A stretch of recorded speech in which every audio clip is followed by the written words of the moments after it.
C'est ce que dit exactement, c'est ce que dit oui, exactement ce que nous disons, les conclusions de l'atelier. Non, c'est-à-dire que ce n'est pas acceptable de laisser dire des choses. Non, madame, mais vous aurez votre temps de parole. Vous pourrez répondre. Ce que je dis, madame, vos ateliers ne réunissent que vous et les partis politiques. C'est ce que je dis depuis, en fait.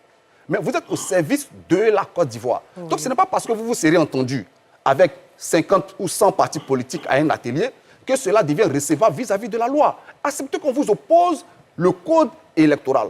Et acceptez que même si tous les partis politiques de Côte d'Ivoire et toutes les associations de Côte d'Ivoire venaient à être d'accord dans ce que vous avez arrêté dans votre atelier, que vous cesserez toujours une violation de la loi. Maintenant, vous aviez la latitude de faire changer le code électoral par ordonnance, comme c'est fait depuis toutes ces années. Vous ne l'avez pas fait. Donc aujourd'hui, en 2025, acceptez qu'on dise que vous agissez en violation de la loi.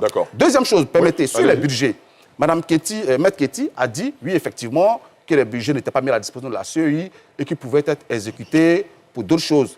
Je le dis encore, à la fin de l'exécution budgétaire, devant le Parlement, les ministres exposent.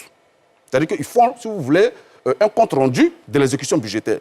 Et si l'argent n'a pas été utilisé pour une révision de la liste électorale, il n'y a pas de raison que dans l'exécution budgétaire, dans le compte-rendu de l'exécution du budget, on mette RLE 14 milliards 2021. C'est ce que je le maintiens.